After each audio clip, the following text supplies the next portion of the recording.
Hello, this is Microphone Media. Please like, subscribe, and share. Thank you.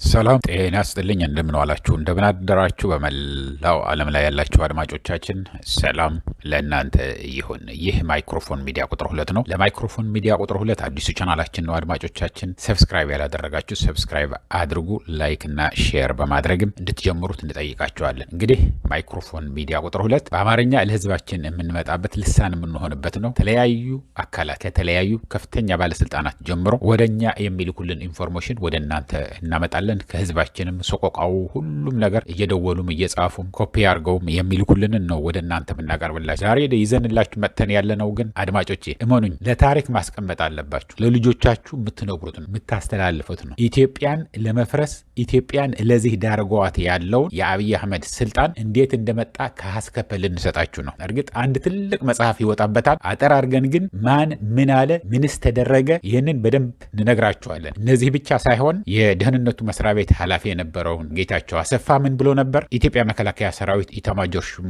የነበረው ሳሞራ ዩኑስስ ምን ብሎ ነበር? ምን ተደረገ? እንዴት ተደርጎ አብይ አህመድ ስልጣን ላይ ወጣ? ያሉ ሴራዎች ያሉ ባክስታቢ ወይ ደግሞ በድብቅ ሆኖ ያልተደረገ ያልተሰራ ሴራ የለም። አብይ አህመድ ስልጣን ላይ ለማውጣት በጣም የሚገርም ነው። አስቀምጡት።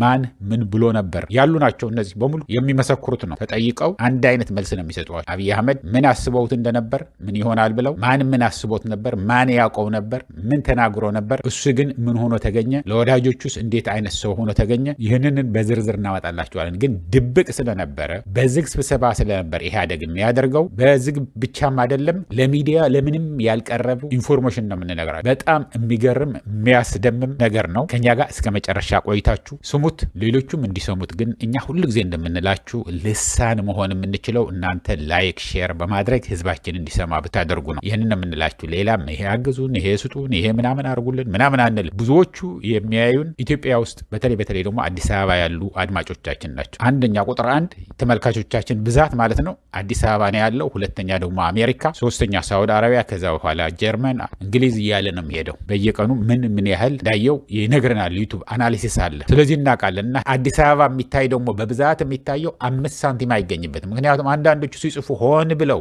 ይሁን ሳያቆም ይሁን ለሳንቲም ብለህ ነው ወይ ላይክ አድርጉ ሼር አድርጉት የምትለው የምታስረዝመው የምታሳጥረው ምናምን ይላሉ። ኢትዮጵያ የሚታየው አፍሪካ አገር የሚታየው በሙሉ ለኛ ብቻ ሳይሆን ለሁሉም ዩቲዩብ አይከፈልበትም። ማስታወቂያ አሰርቶ ነው ዩቲዩብ የሚከፍለው። ስለዚህ ይህንን አውቃችሁ በደንብ ይሄ ለታሪክ የምታስቀምጡትን ኢንፎርሜሽን አዳምጡት። ማን ስህተት ሰራ፣ ማንስ ተጸጸተ፣ ምንስ ብሎ ነበር፣ ይህንን ስሙት። አርዝሜው ከሆነ መግቢያው ይቅርታ እየጠየኩኝ ወደ ዝርዝሩ ልውሰዳችሁ። እንግዲህ እንዳልኳችሁ እነዚህ ብቻ አይደሉም። የደህንነት መስሪያ ቤቱም ጌታቸው አሰፋ ምን ብሎ ነበር? ሳሞራ ዩኑስስ ምን ብሎ ነበር? ምን አደረገ? መጨረሻ ይህንን ሁሉ እንነግራችኋለን። እና አሁን ወደ ዝርዝሩ ስንገባ በዛ ጊዜ በነበረበት ግርግር በበዛበት ቄሮም ፋኖም እየተባለ ብዙ ሴራዎች ሲካሄድ ኃይለማርያም እኔ ልቀየር ፈልጋለሁ ብሎ ያማክራቸዋል። ልወጣ ፈልጋለሁኝ ብሎ ሲያማክራቸው ኃይለማርያም እንግዲህ እነዚህ የምታዩቸው ያለችው የመጀመሪያው ደብረጽዮን የህወሓት ነው። ኃይለማርያም ደሳለኝ የደኢህዴን ወይ ደግሞ የደቡብ ህዝቦች ሊቀመንበር ነው። ለማ መገርሳ የኦህዴድ ሊቀመንበር ነው። ገዳ እንዳርጋቸው ደግሞ የብአዴን ሊቀመንበሮች ናቸው። አራቱም ተደምረው ኢህአዴግ ነበሩ ማለት ነው። ለማጣቁት ይረሳል። ሾርት ሜሞሪ እያልኳቸው አይደለም፣ እንደ አብይ አህመድ ግን ይረሳል። ብዙ ነገሮች ስለሚቀያየሩ ያሉ ማለት ነው። እና እነዚህ ተሰብስበው ኃይለማርያም ደሳለኝ ሊወርድ ነው ሲል አይ አንተ ለጊዜው እዛ ቆይ ብለው ገዱም ለማም ቆይና ከዛ በኋላ ማን እንደሚሆን እንነግራለን። ምክንያቱም ህወሓት የሚፈልገው ያለው ሽፈራው ሽጉጤን ነው ጠቅላይ ሚኒስትር እንዲሆን የሚፈልጉት ያሉትና ያው ሽፈራው ሽጉጤም የወላይታ ተወላጅ ነው እና እሱ ሊያደርግ ነው የሚፈልግ ያለው። ግን እኛ የምናደርገው እናደርጋለን፣ አንተ ስልጣን ላይ ዝም ብለህ ቆይና ከዛ በኋላ ሁሉ ነገር እናስተካክል ይላሉ። ከዛ ዝግ ስብሰባ ያካሂዳሉ። ህወሓት ከመቀሌ መጥቶ፣ ብአዴን ከባህር ዳር ወደ አዲስ አበባ መጥቶ፣ ለማ መገርሳ ደግሞ ከአዳማ ወደ አዲስ አበባ መጥቶ፣ ያው ኃይለማርያም ጠቅላይ ሚኒስትር ነው። እዛው ቤተ መንግስት ውስጥ ስብሰባ ይካሄዳል። ስብሰባው ሲካሄድ አጠራጠር እያደረኩ ነው የምነግራችሁ፣ ምክንያቱም ረጅም እንዳይሆን ማለት ነው። ስብሰባው ሲካሄድ አብይ አህመድ ጠቅላይ ሚኒስትር እንዲሆን ነው የምንፈልገው ይላሉ የአማራና የኦሮሞ የለማና የገዱ ቡድኖች ማለት ነው። ኃይለማርያም ደሳለኝ ከማጋ እንደወገነ አይናገርም፣ በሚስጥር ነው ተይዞ ያለ እና እዛ ኤኒዌይስ እዛ ቤተ መንግስት የኢህአዴግ ስብሰባ ተደርጎ ሲወያዩ፣ ሲጨቃጨቁ፣ ሲነታረኩ ማን ይሁን ማን አይሁን ጥፋቱ ምንድነው መደረግ ያለበት ግምገማው የሁሉ በዝግ ሲነጋገሩበት ሰነበቱ።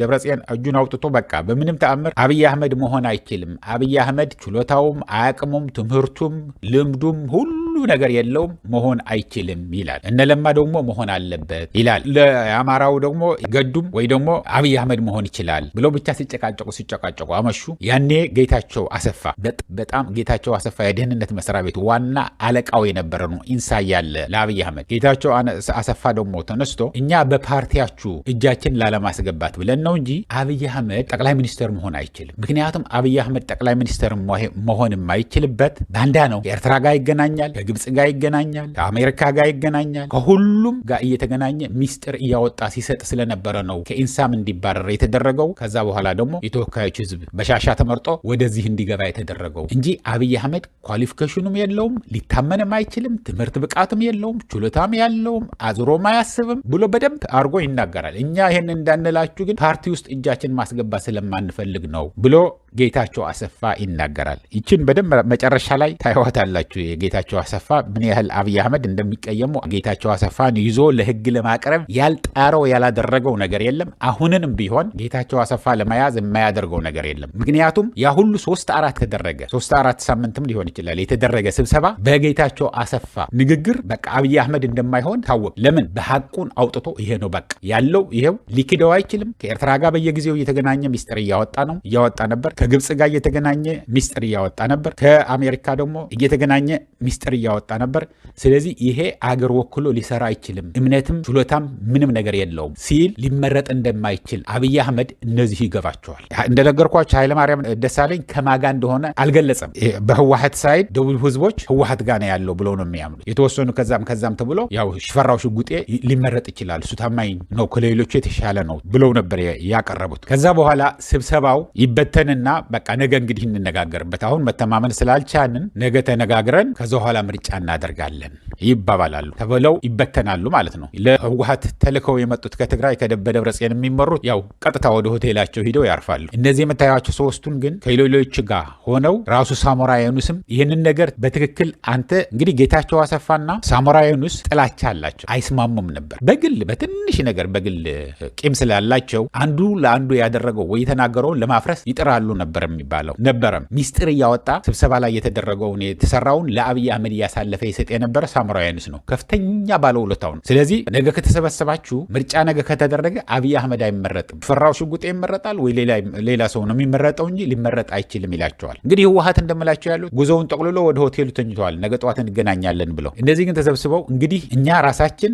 ተሰብስበን በድምጽ ብልጫ እናርገው ብለን ቮት እናረግና ምርጫውን እናካሄድና በድምጽ ብልጫ ያሸንፍ ብለው ይወስናሉ። እንደዚህ ብለን ግን እኛ የምንመርጠው አብይ አህመድ ነው ይባላል። ተስማምተው ማለት ነው። ለማርያም ለማ መገርሳም ገዳ እንዳርጋቸውም የሚመሯቸው እንደዚህ እናደርጋለን ብለው ነው የወሰኑት። ከድርጅቱ አሰራር ውጭ የነበረ ነው። ተስማምተህ ነው የምታደርገው እንጂ በድምጽ ብልጫ እናደርገዋለን የሚባል ነገር ተከራክረህ መተማመን ሲያቀትህ ብቻ ነው ወደዛ የምትሄደው እንጂ አሁን ኃይለማርያምም ያው ከኛ ጋር ደጋፊ ነው ያለው ደቡብ ህዝቦች ብለው ነው የሚያስቡት ቲፒኤልኤፎች። የአማራውም ገዱን ይመርጣል ብለው ነው ያሰቡት። የኦሮሞም አብይ ሊመርጥ ይችላል። ከዛ በኋላ ግን ያው ሽፈራው ሽጉጤ በድምጽ ብልጫ ይመረጣል የሚል ሀሳብ ነው የነበራቸው። ያ ግን ሊሆን አልቻለም። ሊሆን ያልቻለበት እነዚህ ምርጫ ሲደረግ ደግሞ የሚገርማችሁ በድብቅ ነው፣ በዝግ ነው የሚደረገው። ማለት እጅህ እያወጣህ አይደለም፣ እስቲ ለእገሌ የምትል እጅህን አውጣ አይደለም፣ በጽሁፍ ነው ለእገሌ ብለው ነው የሚመርጡት። እኩል ድምጽ ነው ያላቸው አራቱንም ድርጅቶች። አሁን ለምሳሌ ደብረጽዮን ለሽፈራው ሽጉጤ ያለ እነ ደብረጽዮን ይጠብቁት የነበረ የአማራው ገዳ እንዳርጋቸው ይላል፣ ኃይለማርያምም ሽፈራው ሽጉጤ ይላል፣ ለማም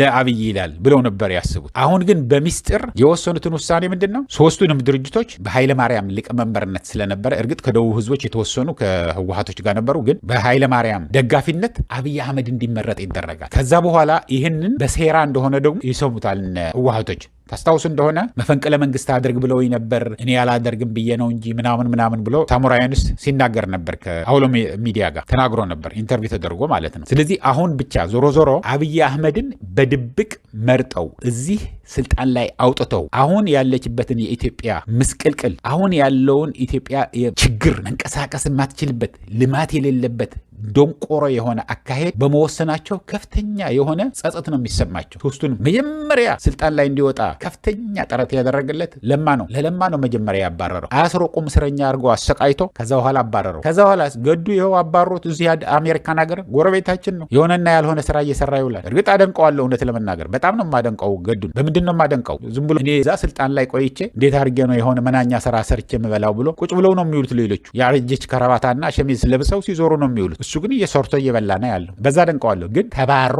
አዋርደው ፓርላማ ውስጥ አላናግርም ብለው እየተናገረ ያለ በላዩ ላይ እየጮሁ ምን ያህል እንዳሰቃዩት ካትወጣም ከሀገር ብለው ደግሞ ምን ያህል ከልክሎት እንደነበረ በስንት መከራ በአሜሪካ ግፊት ወደዚህ እንደመጣ ታውቁት ይሆናል። አሁን ግን ሁሉንም እዚህ የምታዩቸው አራቱንም ከኃይለ ማርያም ደሳለኝ ጭምር ኃይለ ማርያም ደሳለኝ እንግዲህ ኢትዮጵያ ውስጥ ተደላቆ ነው የሚኖረው፣ እየወጣ እየገባ ነው ያለው። አሁን ደግሞ ሌላ ይቅር የዩኤንም ኃላፊ እንዲሆን እናደርጋለን ምናምን እያሉ ነው ያሉት። ግን በሚካሄደው ያለው ኢትዮጵያ ውስጥ ያለውን ምስቅልቅል ኢትዮጵያ መፍረስ ጫፍ ላይ ገደል ጫፍ ላይ መድረሷ ህዝቡ የት ኑሮ ወዴት እንደወረደ በረሃብ በችግር በስቃይ እንዳለ ራሱን እያጠፋ እንዳለ ሲያዩ ከፍተኛ ጸጸት ነው የሚሰማኝ ብለዋል። ከፍተኛ ጸጸት። አብይ አህመድ ሊሆን አይችልም፣ ኳሊፊኬሽኑ የለውም፣ ችሎታ የለውም፣ አልተማረም፣ እብድ አይሉት ጤነኛ አይሉት እናቴ ጠንቆላ ነግራኛለች ብሎ ነው እዚህ የሚናገረው እንጂ ምንም ነገር ሊያደርግ ሊያሻገር ቀርቶ አንዲት እርምጃ ማያራምድም ኢትዮጵያ ቢባሉ አንሰማም ብለው ስልጣን ላይ ያወጡትን ከፍተኛ የሆነ ጸጸትና ከፍተኛ